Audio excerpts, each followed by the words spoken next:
太です、バックスイングについてまたフォアハンドのバックスイングについてまたお話ししたいと思います。今度は、左肩の方をちょっと見てください。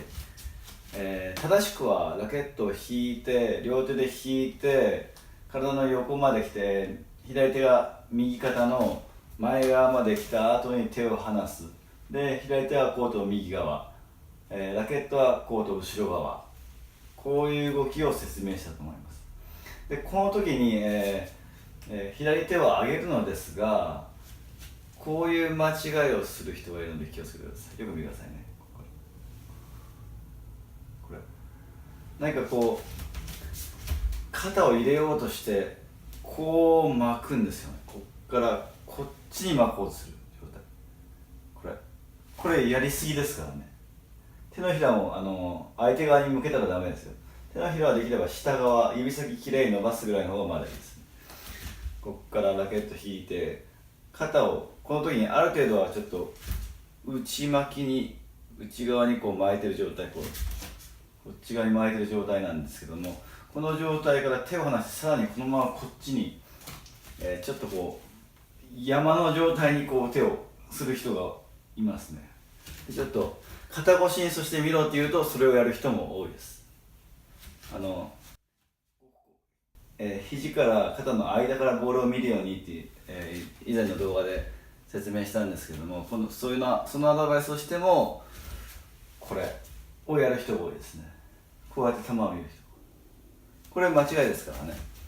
この位置からこのぐらいの、肩が落ちた状態、わかります？ちょっとこの辺はすっきりした状態で横肩を落としといて上がった腕ですからね。これですからね。これを、こっち側に肩を内側に巻いて、でこっから見ようとしないようにね、ものすごくこう顔と肩が近い状態でこうやろうとする人がいるんで、これ気をつけてくださいね。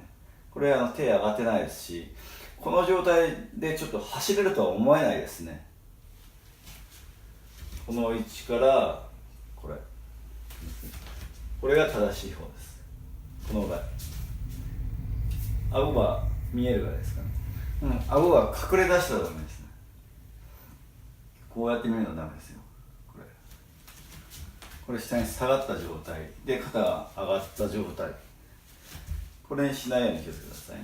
確かに構えた時は少し肩のラインが斜めになった方がいいんですけども、その斜めっていうのは左側が上がって斜めじゃないんですよね。右側が少し落ちた状態、こういう構えになるんで、向こう狙いとしてこのぐらいの感じで肩の位置は変えずに左肩の位置は変えずに右肩側が少し下がるような、ちょっとこういうイメージがいいですね。だって何もない状態でグッとこうやってしまわないように気をつけて、こう上げてしまわないように、ちょっとこのままこっち側が少し落ちるような感じ。またフットワークのところでちょっと説明はしたいと思うんですけども、足は少し右足側が曲がって左足側が伸びた状態で、右足側が少し落ちた状態と左側が少し上がった状態というふうにするんで、このぐらいですね。上がった状態というのは違いますね。その位置に残った状態ですね。このままちょっと右が落ちてる状態、休んでる状態、右半身が休んで左はそのままの高さをキープしたという形がいいです。よろしいでしょうか。もう一回いきますね。正しい方はこっちです。間違いはこの位置からもこう入るときは気をつけてください。正しいのはこれです。間違いはこっちです。手のひらをボール側とかネット側に向けようとするとそれになりやすいですよね。だいたいこういう手っていうのは手が上がらないですよね。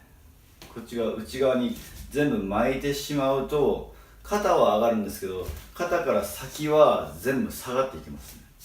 でもやってる本人は上げてるつもりになると思います。これもここが苦しんで上げてる感じがあるんで、手が上がってると思って打ってしまうので気をつけてください。これよろしいでしょうか。ここからこう巻かないようにこのままでこっちですからね。ちょっとのこのぐらいの内巻きはあるんですけども、それ以上に巻いてしまわないようにね、ここからこういかないように気をつけてくださいね。